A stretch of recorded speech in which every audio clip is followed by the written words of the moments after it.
Hello? It's Deolipni. This is the silhouette I teased in the community. It seemed hard at first, so I gave a hint and the correct answer appeared quickly. The silhouette quiz is in my YouTube channel's community section. Check it out. The quiz answer is Ojiho Game Season 2 Shongi-hun. He buffers the team by removing all comparison judgments. Just kidding. If there are any funny comments, I'll include them in the video, so please participate. This character is Vice. I'm terrible playing him, but facing skilled Vice players feels like I'm alone in hell. For your information, that motion of Vice is the dodge stance in extra mode. Now let's take a look at Vice.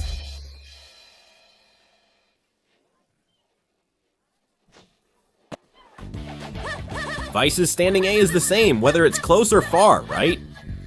It's mainly used for short hop cuts or zoning. The startup speed is incredibly fast, and the hitbox for zoning is insane. If the opponent only insists on short hop rushes, Vice can just use A and it's good enough. If you shoot them down with A, you should immediately dash in and apply pressure in return, because Vice really shines when the opponent is frozen and can't move.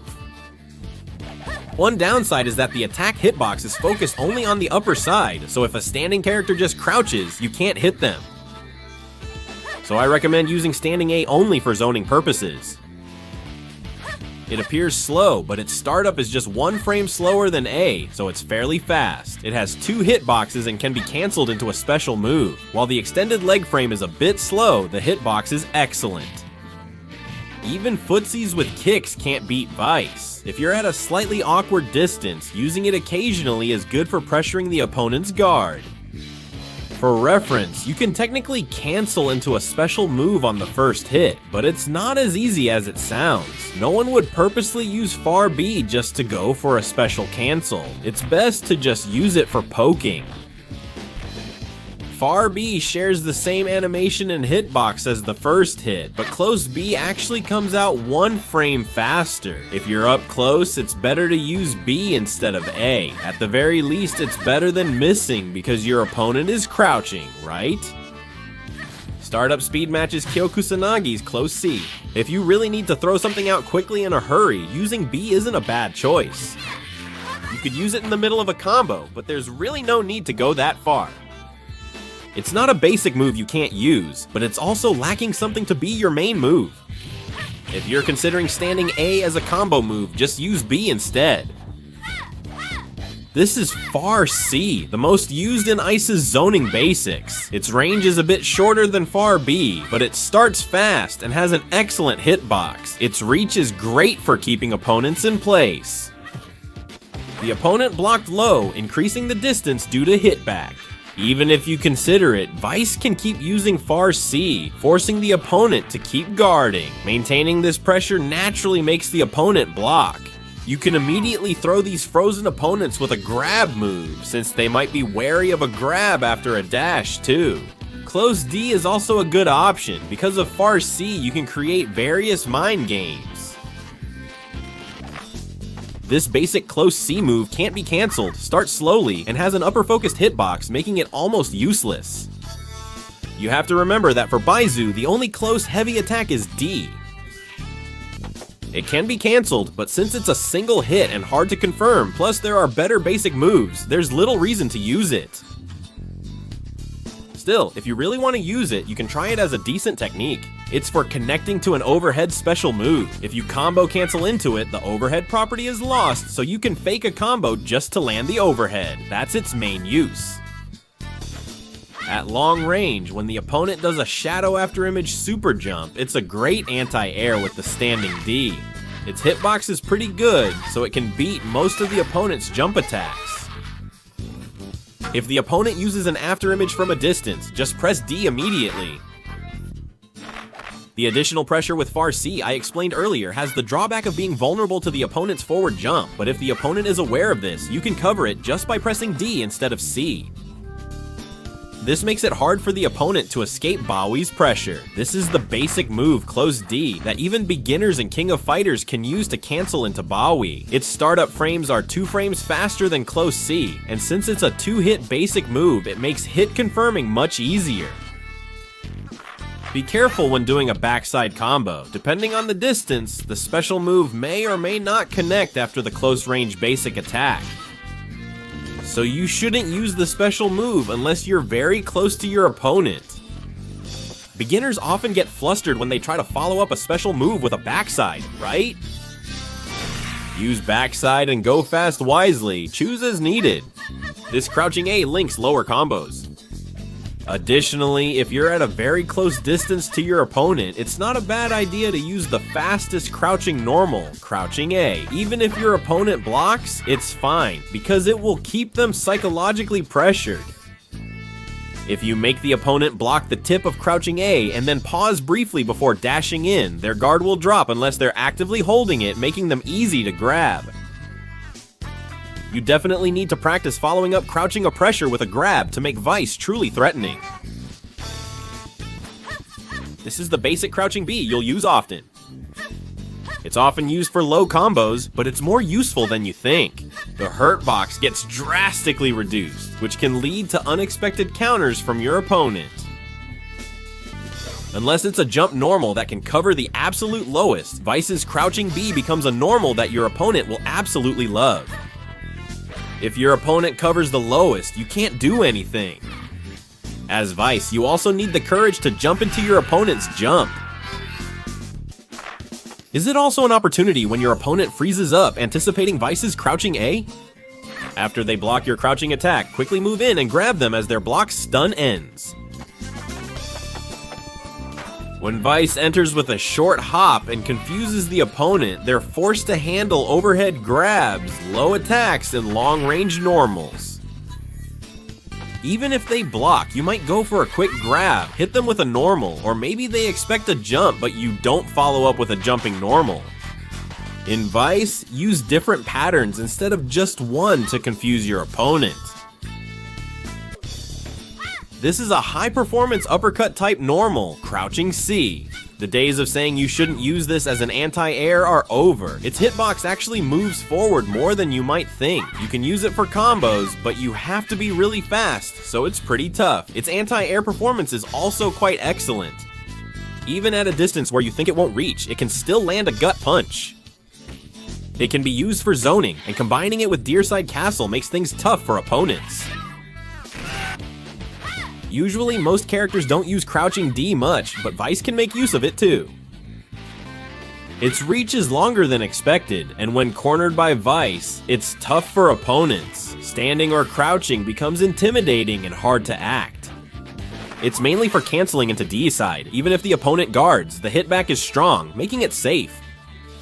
It's very effective against opponents who try to keep Vice from getting close at all, and it's good to use it from time to time, but if you overuse it, you'll get punished. The startup isn't particularly fast, but Jump A has good priority and duration. It's mainly for pressuring frozen or rising opponents, and canceling into Ravenous here pushes them back even more. It surprisingly covers low positions well. Early jump. It doesn't cover as low as B, but unless it's as low as Grease's crouching D, it should be fine. Even if the opponent guards, you can keep pressuring them with moves like crouching A, and since its hitbox is so good, it can easily beat basic anti-air moves. This is Jump B, which confuses your opponent and challenges their reaction speed. It's great for rushing in and also good for applying pressure. Usually it's used when a knockdown opponent is getting up, but since it activates so quickly, even if you use it just before landing, it still counts as a mid-attack. You have to be careful until the very last moment because this basic move covers even the lowest positions right up until you land. From the moment the opponent is knocked down, they're put in a tough spot where they have to guess what's coming next. If they just try to avoid it, they'll get hit by Seotgan Heojumpyo's low attack, and if they crouch, the mid-attack will catch them off guard. Even if they try to get up, the mid-attack still works. Jump C doesn't leave you too open to low attacks. You can use it similarly to Iori's Jump C. The hitbox is surprisingly effective for rushing in, covering everything except the lowest attacks.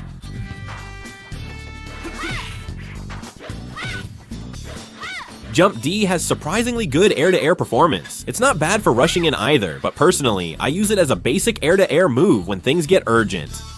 The startup frames are about the same as Jump A, so it's pretty fast. The attack hitbox is high, so if the opponent reacts quickly, it might miss. Similarly, it doesn't cover all the way to the very bottom. If Vice doesn't use Jump B, she'll keep getting hit by Chris's crouching attacks from behind. Vice's main anti-air is Jump C, with an excellent hitbox and nearly the speed of Jump B, just 1 frame slower. It can break through even before Chris extends his Jump C. Its hitbox is so good that it can easily beat the opponent's basic anti-airs. If you use back Jump C as your main move, your opponents will love it. Of course, its pressure ability is also excellent, so it will really help you lock down your opponent. Of course, it doesn't cover the very lowest part. In the video, it's a move used to finish after attacking the lower part. It's a special move that allows for additional hits on hit. Of course, you probably know it's used as a low combo move. Can May M function as anti-air? But actually, this works surprisingly well as an anti-air. If you get a counter hit, you can follow up with a basic attack like this. But honestly, it really works. When you land Yang May M as an anti-air counter, each May M links together. You can also finish with a sure follow-up. If you're in the corner or want a tricky setup, insert Ravenous in the middle. Is this really the cool cover of the release? Activating May M temporarily removes its upper and mid hitboxes, letting you dodge projectiles. But just like in this scene, there probably won't be anyone using projectiles right in front of you, and the Hadu Shoryu tactic is decent for sneaking up on your opponents. This is Gore Fast, a 1-frame command grab. Its grab range isn't bad either. This move is great, not only for its massive damage, but also for quickly pushing your opponent into the corner. Additionally, their head spins when they fall. Setting up a strong jump attack pressures your opponent. Without too much hitback from special moves, you can usually link it from most basic attacks. You can make them block low and quickly grab them, but if you do it too much, your opponent will likely counter it. Given how it was performed, isn't it hard to respond easily? With an invincible grab, the hitbox vanishes for a few frames. The startup is 6 frames slower than Gore Fast. Are you showing the hitbox disappears during the performance? If the Gore Fast command is too difficult, you can use this instead, but you'll have to give up the speed of the 1-frame grab corner pressure and head spinning. If you're really good, you can use it as an anti-air to dodge the opponent's invincibility and grab them, but usually you just dodge and can't grab, and Vice just gets her head smashed. It's basically her only real reversal move, so if your opponent often sets up ground pressure, it's worth trying as a reversal. Using the Canceller P from a crouching A at point blank lets you grab them, and it might even be easier than Gorefest. In the video, this move is called Deicide, also known as Welfare Roll. It has excellent damage, as well as great startup and reach. When using it for zoning, it's good to use the Canceller together with Crouching D. Don't waste it when you've cornered your opponent. Don't let them escape. Combined with normal and special moves, it's great for corner pressure, despite not dealing guard damage. Even from mid-screen, making your opponent guard it twice puts them in the corner. If you activate it on the ground, it's called Outrage, and if you activate it in the air, it's called Ravenous. Honestly, I don't really know where to use Outrage. On the other hand, Ravenous is quite useful for pressure. If you use it recklessly, it's basically like sticking your head out and asking to get hit. Does Ravenous cancel normal attacks in the air? As I showed, using it after Mayhem counter can launch the opponent far. If you can't push them to the corner, finish with Mayhem and then Deicide. Thank you for watching. Is this a 1-frame grab super? Vice typically saves meter for EX moves and cancels, making the normal version inefficient. The only consistent way to use it is right after a close range attack from behind. If you hit with it in max mode, the damage is really brutal. Thank you for watching. This is Vice's mobility grab. The light version makes her jump high, while the heavy version sends her quickly forward. Invincibility lasts only briefly after the jump begins. So it's actually pretty useful when dealing with projectile spammers, but you should be careful because your opponent might be expecting it too.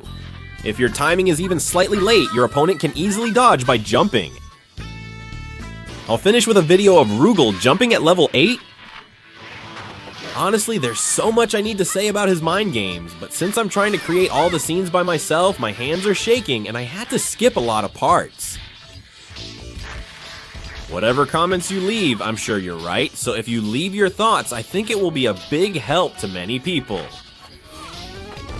This has been Toby. Thank you if you subscribe, like, and leave a comment. Lately, I enjoy reading comments, which motivates me to make more videos faster.